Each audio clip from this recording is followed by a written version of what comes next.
이 새벽에 우리에게 주시는 하나님의 말씀은 열왕기상 19장 1절에서 10절 말씀입니다. 하나님의 말씀을 봉독하겠습니다. 아합이 엘리야가 행한 모든 일과 그가 어떻게 모든 선지자를 칼로 죽였는지를 이세벨에게 말하니 이세벨이 사신을 엘리야에게 보내어 이르되 내가 내일 이맘때에는 반드시 내 생명을 저 사람들 중 한 사람의 생명과 같게 하리라. 그렇게 하지 아니하면 신들이 내게 벌 위에 벌을 내림이 마땅하니라 한지라. 그가 이 형편을 보고 일어나 자기의 생명을 위해 도망하여 유다에 속한 브엘세바에 이르러 자기의 사안을 그곳에 머물게 하고 자기 자신은 광야로 들어가 하루길쯤 가서 한 로뎀나무 아래에 앉아서 자기가 죽기를 원하여 이르되 여호와여 넉넉하오니 지금 내 생명을 거두시옵소서. 나는 내 조상들보다 낫지 못하니이다 하고 로뎀나무 아래에 누워 자더니 천사가 그를 어루만지며 그에게 이르되 일어나서 먹으라 하는지라. 본즉 머리맡에 숯불에 구운 떡과 한 병 물이 있더라. 이에 먹고 마시고 다시 누웠더니 여호와의 천사가 또다시 와서 어루만지며 이르되 일어나 먹으라. 내가 갈 길을 다 가지 못할까 하노라 하는지라. 이에 일어나 먹고 마시고 그 음식물의 힘을 의지하여 40주 40야를 가서 하나님의 산 호렙에 이르니라. 엘리야가 그곳 굴에 들어가 거기서 머물더니 여호와의 말씀이 그에게 임하여 이르시되 엘리야야 내가 어찌하여 여기 있느냐. 그가 대답하되 내가 만군의 하나님 여호와께 열심히 유별하오니 이는 이스라엘 자손이 주의 언약을 버리고 주의 제단을 헐며 칼로 주의 선자들을 죽였음이오며 오직 나만 남았거늘 그들이 내 생명을 찾아 빼앗으려 하나이다. 아멘. 오늘은 로뎀나무 아래라는 제목으로 하나님 말씀 전하고자 합니다. 시대가 변하면서 질병에 대한 인식도 많이 바뀌었습니다. 예전에는 육신의 질병을 중하게 다루었다면 이제는 마음의 질병도 중하게 다루는 시대입니다. 특별히 우울증은 우리에게 너무나도 가까이에 또 많이 있습니다. 마음의 감기라고도 하는 우울증 환자가 22년도 기준으로 100만 명을 넘었습니다. 남성은 32만 명 정도인데 여성이 67만 명 정도입니다. 2배가 날 정도로 여성이 압도적으로 많습니다. 특이할 만한 것은 20년 전까지만 해도 60대 여성이 가장 많았습니다. 그러나 최근은 20대의 젊은 여성의 비중이 가장 높습니다. 1인 가구가 늘어나면서 취업난, 경제적 어려움 등의 젊은 여성들이 더 취약하다는 것을 보여주는 예라고 할 수 있죠. 우리가 이를 위해서 관심을 가지고 기도해야 될 것입니다. 또한 코로나를 지나가면서 감정이나 정서적으로 어렵고 힘든 분들이 많이 생겼습니다. 열심히 해보려고 했지만 뜻한 바대로 되지 않아 낙심한 분들이 계십니다. 뜻하지 않은 일들로 인해 속상하고 어려워하시는 분들도 계십니다. 그런 분들을 위해 교회가 관심을 가지고 그들의 회복을 위해 기도해 주는 것이 필요합니다. 오늘 말씀에도 심적으로 또한 정서적으로 크게 탈진한 한 사람이 나옵니다. 바로 엘리야입니다. 엘리야는 얼마 전만 하더라도 850명의 바알과 아세라 선지자와 맞섰습니다. 하나님의 역사 아래에서 놀라운 승리를 경험했죠. 백성들은 환호했고 엘리야를 통해 하나님을 바라보게 되었습니다. 그랬더니 화가 난 이세벨 여왕이 사신을 엘리야에게 보내 겁박을 합니다. 내가 반드시 너의 생명을 거두겠다고 엄포를 놓은 것이죠. 이때 엘리야는 도망치기 시작합니다. 여기에서 갑자기 엘리야가 왜 도망을 치는지 의문이 됩니다. 조금 전만 해도 수백 명의 우상 숭배자들 앞에서도 담대했었습니다. 그는 죽음을 두려워하지 않았어요. 또한 하늘에서 불이 내려오는 것도 목격했습니다. 모든 사람과 함께 하나님께서 살아계시고 역사하신다는 것을 분명하게 확인했습니다. 그런데도 엘리야는 남쪽 끝까지 도망을 갔던 것입니다. 이유는 몇 가지 추정해 볼 수 있습니다. 첫째로는 엘리야가 이세벨이 정말 두려웠을 수도 있습니다. 사람의 마음이라는 것이 그렇죠. 조금 전까지만 해도 세상을 다 감당할 만한 자신이 있다가도 한순간에 무너질 수 있습니다.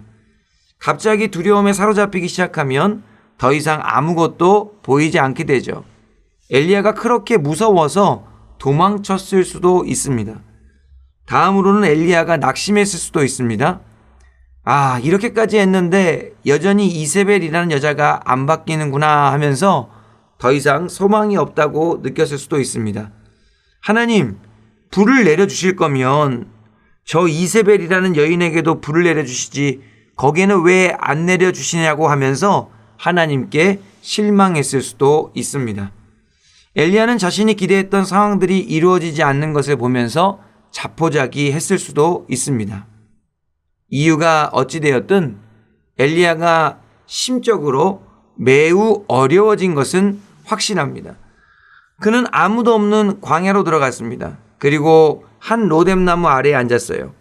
여기서 로뎀나무는 잎이 큼직하고 키가 높은 그런 나무가 아닙니다. 높이는 2m 정도의 잎은 바늘 모양이죠. 그래서 쌀이나무 덤불이라고도 합니다.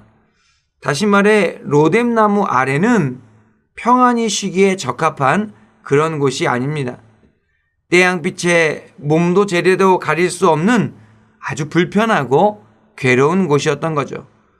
엘리야는 그런 곳에서 하나님께 내 생명을 거두어 달라고 요청했던 것입니다. 그렇게 절망 속에서 신음하다가 잠이 들었습니다. 그랬더니 하나님께서 어떻게 역사하셨습니까? 천사를 보내셔서 그를 깨우셨습니다. 숯불에 구운 떡과 물 한 병을 주면서 일어나서 먹으라고 합니다. 엘리야가 먹고 마셨는데 그것으로는 모자랐는지 다시 이내 잠이 들었습니다. 그랬더니 천사가 두 번째로 와서 또 깨우죠. 다시 일어나서 먹으라고 합니다. 그러면서 하는 말이 갈 길이 아직도 많이 남았다라고 이야기합니다. 엘리야가 이번에는 먹고 마신 후에 기운을 차립니다. 그리고 힘을 내서 40일 동안 열심히 걸어서 하나님의 산 호렙에 도착하죠. 그때 하나님의 말씀이 엘리야에게 임합니다. 엘리야야, 너는 지금 여기에서 무엇을 하고 있느냐? 하나님께서는 지금 엘리야를 일으켜 세우시려고 하고 있습니다. 그에게 사명을 새롭게 하시기 위한 일을 하고 계시는 것이죠. 엘리야를 향한 하나님의 회복의 역사는 로뎀나무 아래에서 시작되었습니다. 하나님께서는 천사를 보내셔서 쓰러져 있던 엘리야를 붙들어 주셨어요.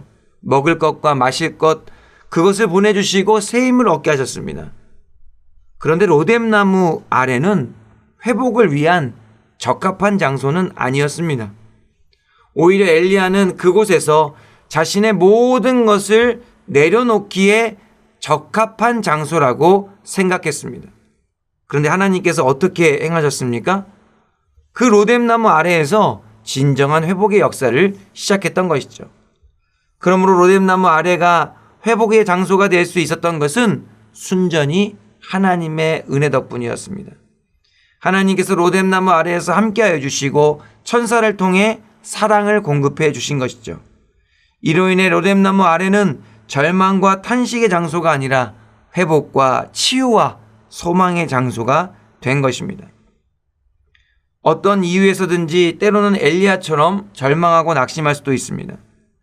예상치 못하게 큰 두려움과 불안에 사로잡힐 수도 있습니다. 그렇지만 하나님께서 함께 하실 때 치유와 회복의 역사가 일어나게 되는 것이죠. 하나님께서는 우리의 필요를 채워주시고 우리에게 힘과 능력을 주시며 우리를 일으켜 세우시는 분이시기 때문입니다. 그러기에 우리에게 가장 시급한 일은 항상 하나님의 임재를 요청하는 일입니다. 엘리야에게 임하셨던 하나님, 로뎀나무 아래에서 임하셨던 하나님, 그 하나님께서 함께 하시면 진정한 치유와 회복의 역사가 일어나게 되는 것이죠.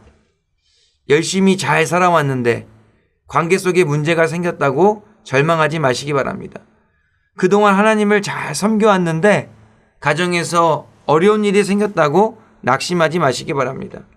하나님께서 임재하시면 로뎀나무 아래와 같은 것도 회복의 명소가 될 수 있기 때문이죠. 우리는 로뎀나무 아래에 엘리야처럼 누워있는 이들을 위하여 하나님의 임재를 간구해야 될 것입니다. 하나님은 회복의 주님이시기 때문이죠. 이 새벽에 나를 위해서 또한 우리 주변의 이웃을 위해서 하나님의 임재를 간절히 소망하시기를 바랍니다.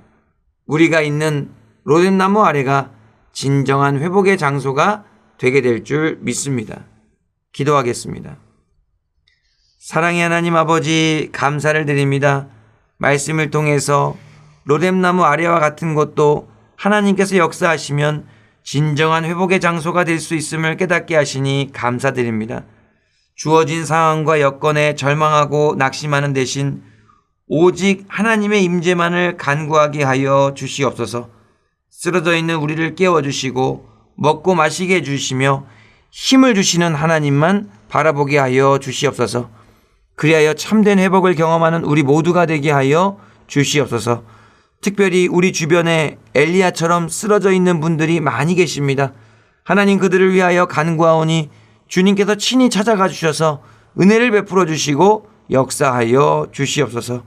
그리하여 로뎀나무 아래가 절망과 좌절의 자리가 아닌 은혜와 회복의 자리가 되게 하여 주시옵소서. 예수님의 이름으로 기도하옵나이다. 아멘.